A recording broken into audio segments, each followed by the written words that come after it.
What's up, everyone? Welcome back to the channel, Dexter Customs.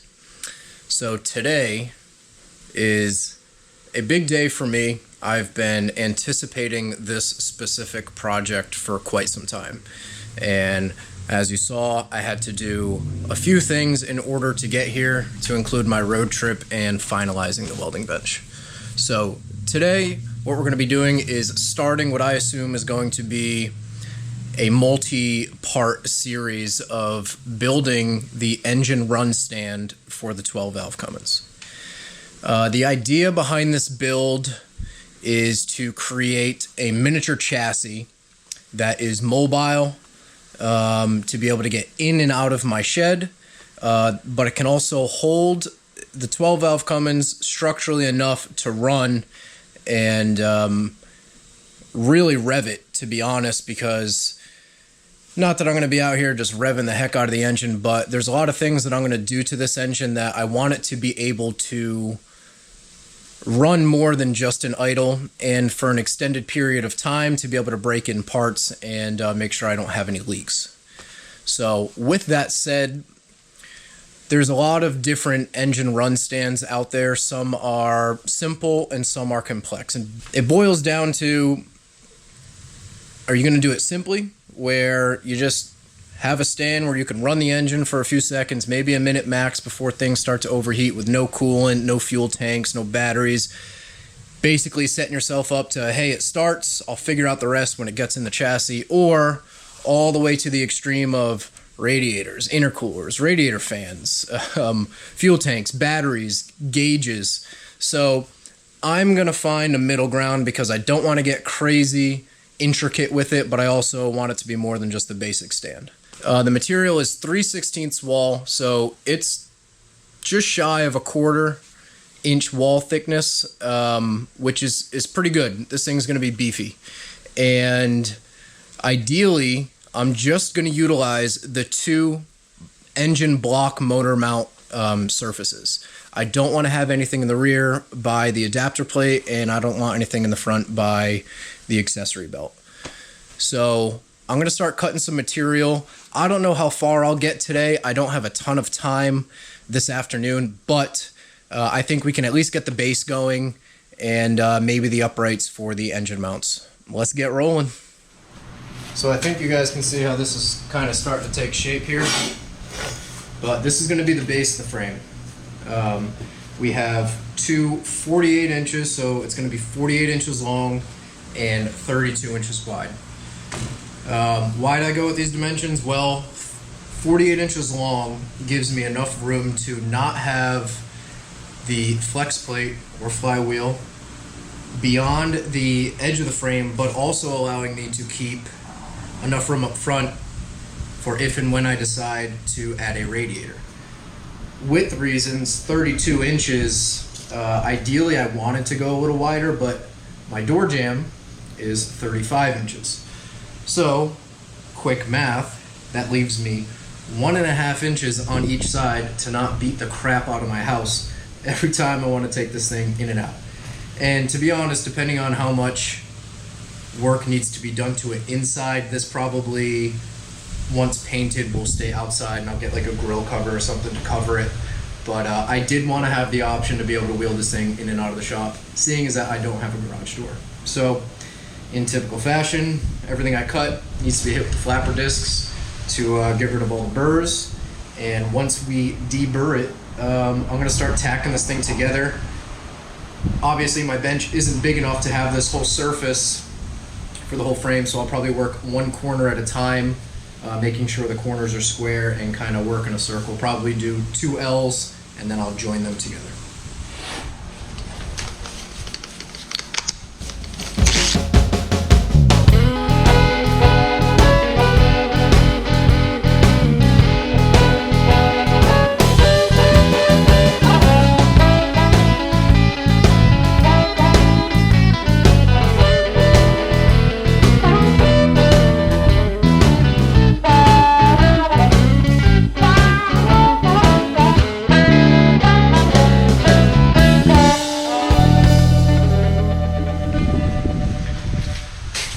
So because of my limited bench space, which It's not limited, just in this project. Plan is to create 2 L's. So one short end, one long end. Get it as square and correct as possible. Do the same on the other, and I gotta figure out how I'm gonna join them. Try to do it on the floor. I just know my concrete is not perfect, so let me get these guys all square and true, and I will tack them together. And once the whole thing is square, we'll go ahead and put some solid beads on it.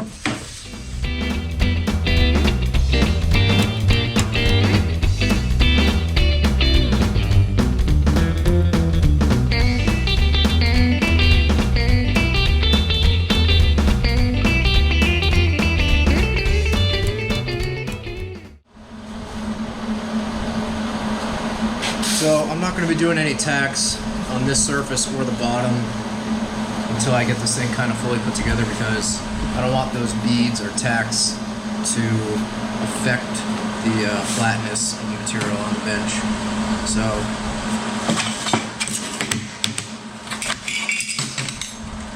looks pretty good there. Swap it out for the other one, do the same thing.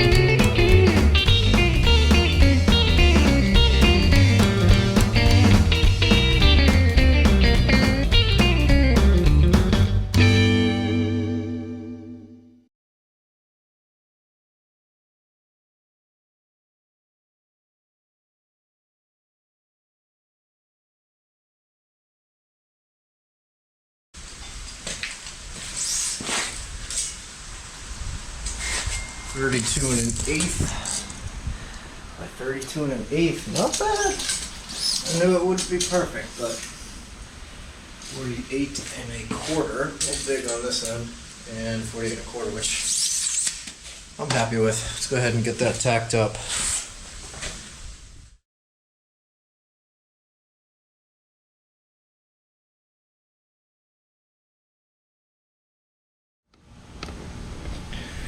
So I just want to start by saying this thing officially is heavy. Putting that thing up off the floor, I was not expecting it to be that heavy, and we have so much more steel to put on it.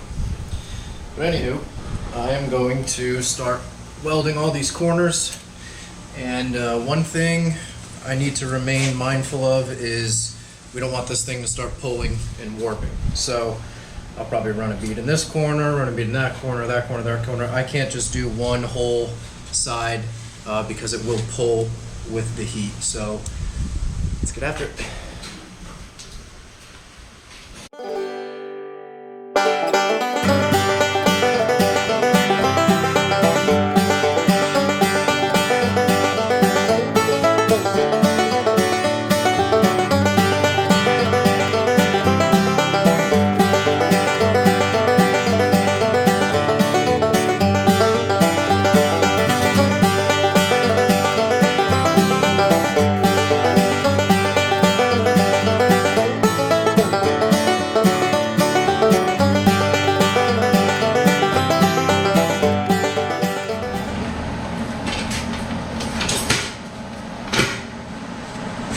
Short people probs.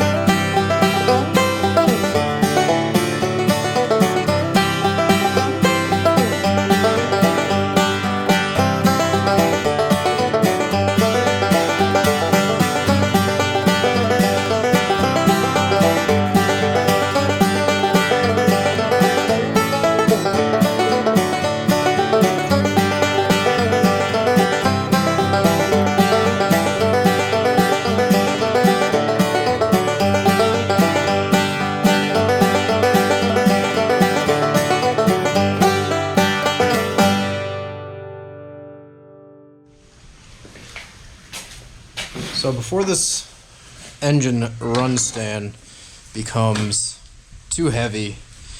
Ideally, I would like to get these wheels at least mocked up and start getting some holes drilled. So I went ahead and bought some 4-inch bolts, which will give me plenty of room to get a nut on, being that this is 3-inch material. I did want to make these holes drilled before I welded it up. It would have been easier to get them in the drill press, but I didn't know how things were going to play out, so here I am with a massive frame right here, and now I got to manage to get this in a drill press and even. I could just run an actual drill through, but in the chance that my holes are not even on both sides, I don't want this this bolt to be cockeyed in any direction. So what I'm going to do here is make some marks with the old Sharpie on all 4 corners, and then I'm going to figure out some type of redneck way to get this thing up and level to match the drill press, so I can have one corner in the drill press and the other 3 ends suspended, so we're not crooked in the press.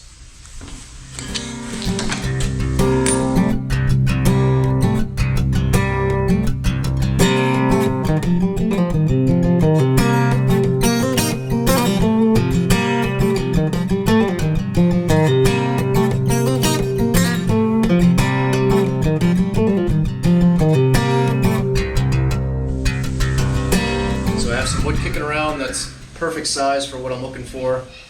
It's big enough to take most of the weight. It is 5.5 inches thick. So what I did is I set the deck to 5.5 inches, which gives me a little greater than 3 inches clearance to the drill bit. And I will just rest majority of the piece on these blocks and move the frame around. I'm going to be starting with a 1/4 inch pilot bit. And once I get all those drilled, I'll switch it out for a 1/2 inch. The bolt I'm using is 7/16. And what's probably going to end up happening is I'm going to have to, this range of motion here is only, I think 2.5 to 3 inches. Yeah, it's 2 inches. So this being 3-inch material, I'm going to probably have to get creative on how I'm going to go all the way through. I'm probably going to have to get the piece in there, drop down the bit as much as I can, and then use that 2 inches to pierce through the other side. So let's start putting some holes in this thing.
Well, thank you for the warm welcome. You guys are far too kind. So, where we left off last time, things got a little confusing. I was running a 1/4 inch drill bit down as a pilot hole, and then I was going to set up a 1/2 inch bit to open up to the size I need for the bolts. Unfortunately, I realized that the 1/2 inch bit would not work because of the length of the bit and also how low I can get my deck. So what we're going to do here is, hi girl, hi, look at, you're on TV. Okay. So now that I have the 1/2 inch holes drilled, I'm going to use the 1/4 inch bit to punch through the other side on all these holes, and then I will flip it, and I will use my stepped bit to drill this thing out to 1/2 inch. This worked wonders. I mean, I got a hole done in like 20 seconds, where maybe even less. So I like the process I've got going. So I'm just gonna get these holes drilled, get them brought out to a 1/2 inch with the step bit, and then we'll be able to put the casters on and push some bolts through.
Alright, so we got all our holes drilled on both sides, and let's go ahead and get these casters mounted up.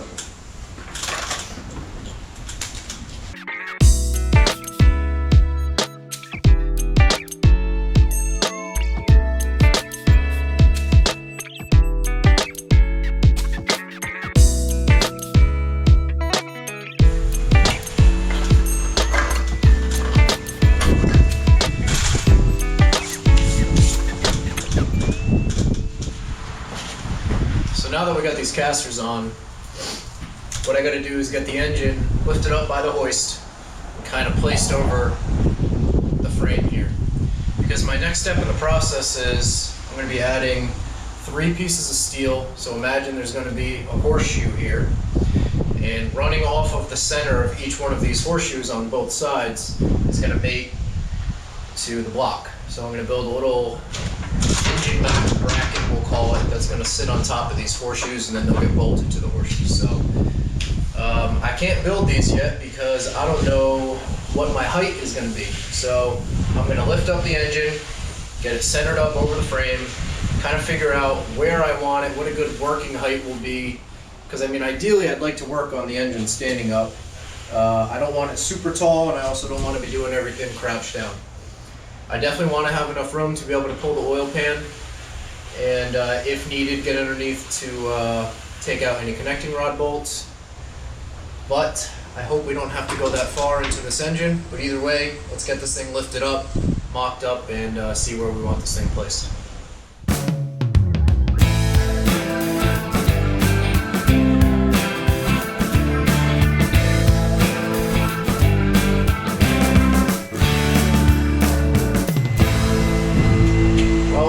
This height. I know the engine is not perfectly centered or hanging flat, it's not level, but this kind of gives me a rough idea of where I want the top of the engine as far as work zone goes, and also plenty of room to drop the pan. Obviously this engine hoist, the legs won't be in the way, so that gives me a lot of room to come down and be able to come up forward, out with the pan, or be able to twist it and get it out this way. But this is a good reference for me. So what I'm going to do is basically take a measurement of the bottom bolt to here, and that will be my horseshoe. And then the bracket that I make that comes off will be the bottom of the bolts, will be the bottom of the piece that will rest on top of the horseshoe. And again, I can see it all in my brain. I know I'm probably not doing a good job of explaining it, but you guys will see as the build progresses. But let me get the tape measure and start cutting and welding and getting this thing hung.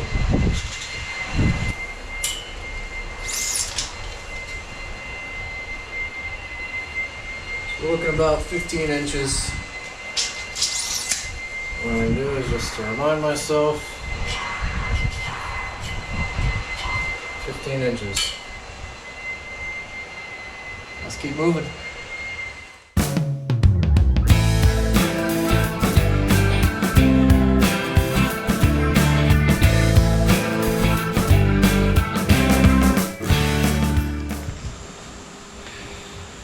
So hopefully you guys can kind of see how this is starting to piece together.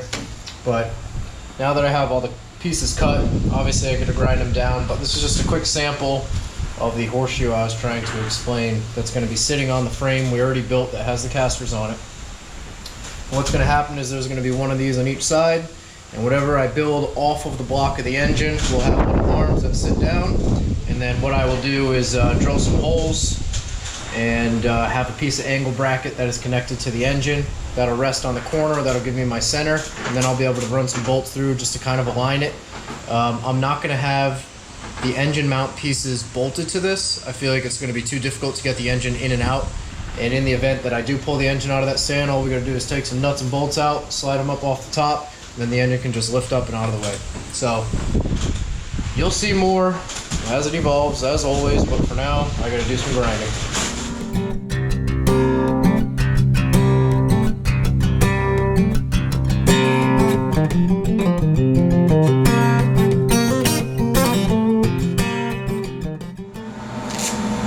So now that I got these all ground down, we got them squared and true with the magnets and the square, and I'm just going to start tacking these things together and hopefully put some good beads on them afterwards. I am a little concerned. It's super windy today, and the wind actually will affect your welds. It actually pushes the gas right away from your nozzle, and then you're not able to get a good weld. So kind of sheltered behind the fence here, but still blowing pretty good. So we'll get some tacks and see how well these hold together, and take our chances with the wind.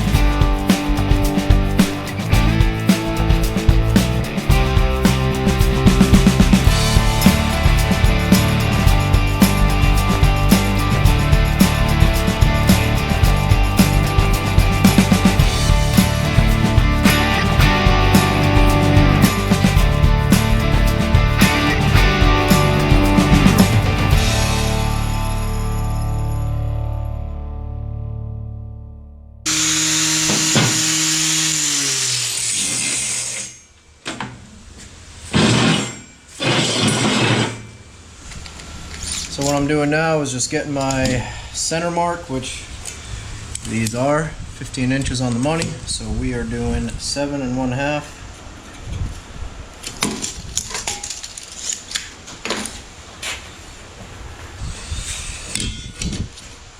And I'm going to do the same on both, and this is just going to let us know exactly where we want to be earlier when we measured where we wanted these.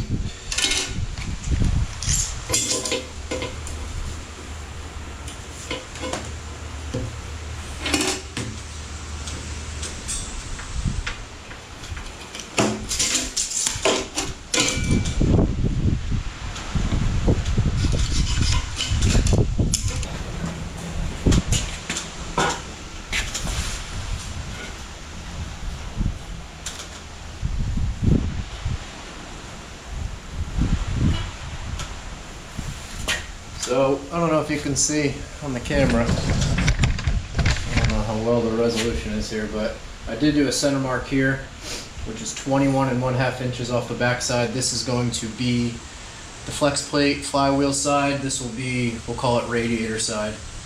So what I'm going to do is I'm kind of eyeballing this, and I will take a measurement from here to the corner and place the other side. And that way we'll be even on both sides, get this thing cleaned up, welded up, and then move it on to the engine mounts.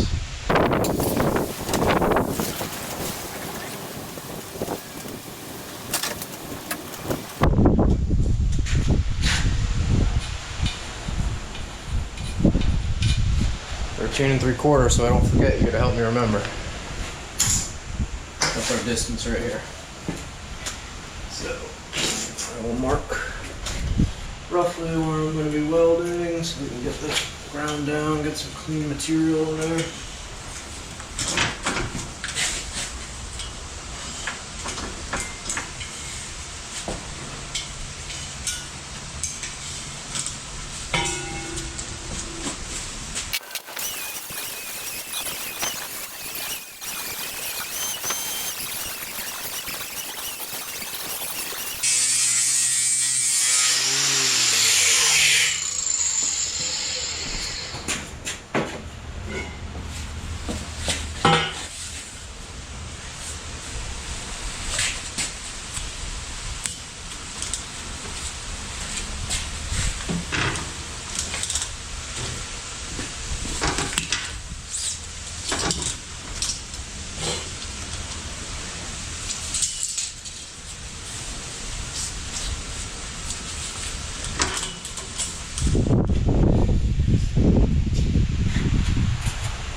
So I'm going to start cutting up this flat stock here. This is 1/4 inch material. Not sure if you can see, I got freaking lines all over this thing, but I'll explain that later. Right now, I'm going to be making 2 rips here with the plasma cutter. It's going to be one the long way and then one to cut the piece in half, but right now the dimensions are, for one motor mount, we got 6 inches by 4 inches, I believe. 6 by 4.5. And then after we get this cut, we'll drill some holes, make sure it fits the block nicely, and then we'll start welding again.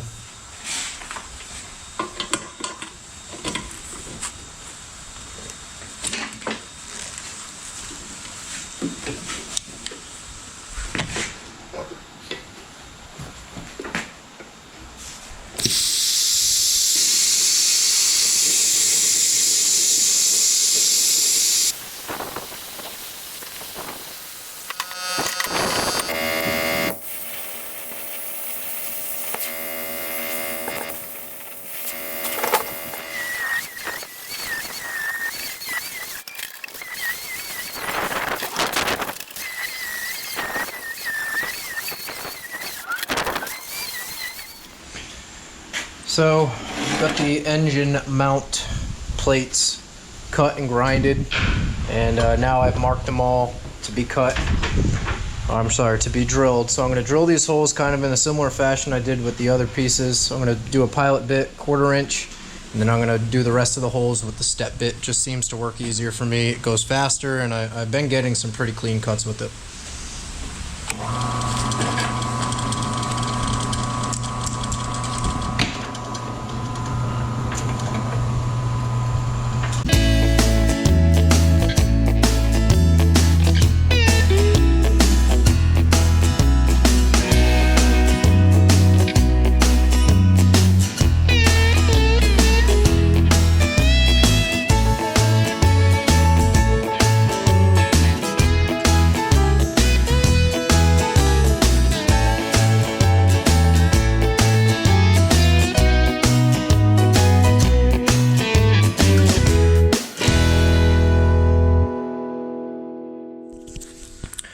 What's up, you salty dogs? Welcome back. So last we left off, we were drilling holes in what I will call our engine block mount plate. So this will be bolted to the side of the engine block, and working off of this will be our so-called engine mounts. So this is what the product looks like finished, and I will show you the other one installed on the engine. So this is what we're looking like. So I got a few hours today. I am on call with work. Hopefully I don't get called in. In the event that I don't, I'd like to at least get these engine mounts built. It's the last thing I need to do. It's the last bit of cutting and welding.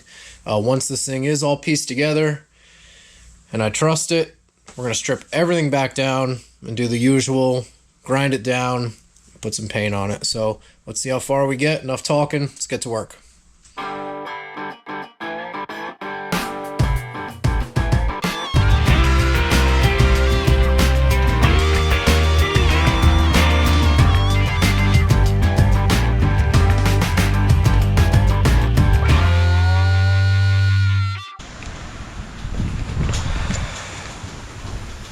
So what I got going on here is I'm just kind of roughing getting this thing centered, because the next thing I need to do is try to come up with a measurement on how long the piece is that's going to rest here that I'm going to weld to the engine mounts.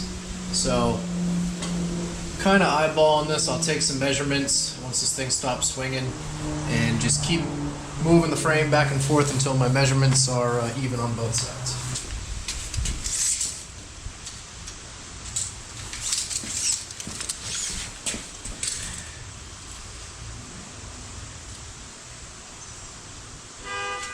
Not bad for the first shot. We got, now mind you, there is not an engine mount plate here, so I'm adding a 1/4 inch, but to the block, to the edge of this, we got 10 1/4. And this side having an engine block plate on it, we're 10 inches and a 1/16, so I think 10 inches is going to be our number here. So with that said, we'll get the saw going. We'll cut 2 lengths of 10 inch and we'll start getting them pretty squared up on our blocks here, our engine block plates, and just keep working.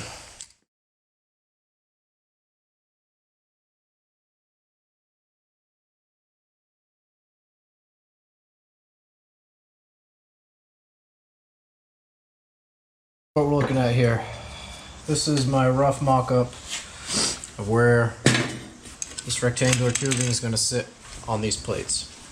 So I obviously have to grind down some of the scale and rust off these before I can weld them, but I just want to say that this will be by far the most crucial welds that I do on this project.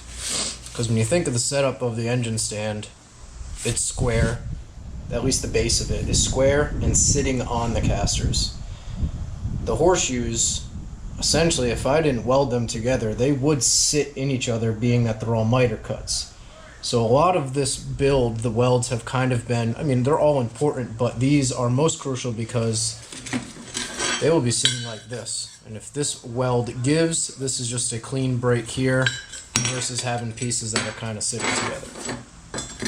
So with that said, my thought process on this is I'm going to run 2 beads.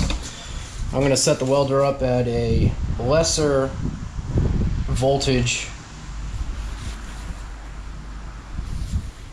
I'm going to set the welder up at half of the welding wire speed and voltage it needs to be for this material, and I'm going to run a very small bead around this whole thing. Then once it cools, I will set it to the actual 3/16 or 1/4 inch settings, and I will run a fat bead around that over the small weld.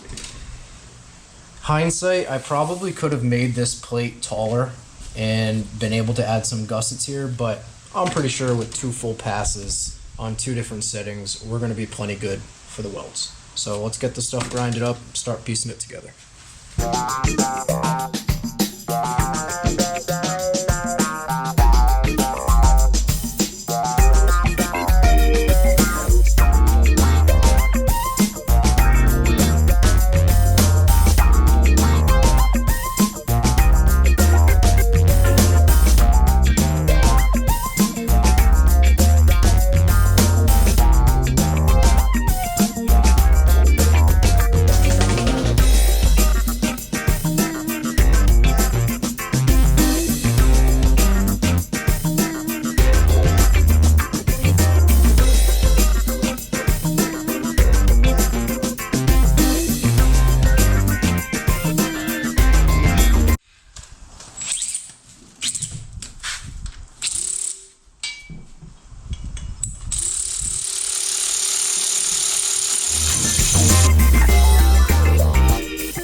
I know it's dark, I'm sorry, but I will give you guys a better view in the morning. But this is very hot, but this is what's coming off the block.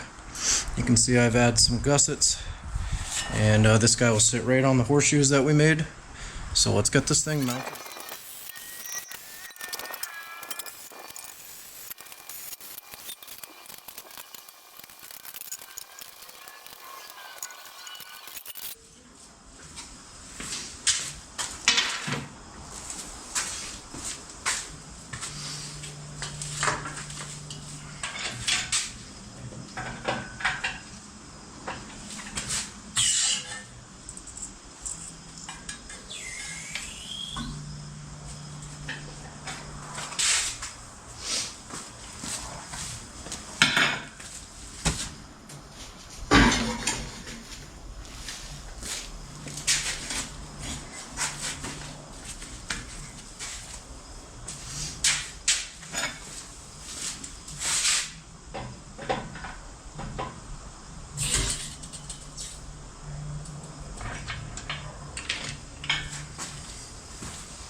All right, so it is the next morning after kind of burning the midnight oil to get a little more done on this project, but we have here, I'd say probably a 90% done run stand.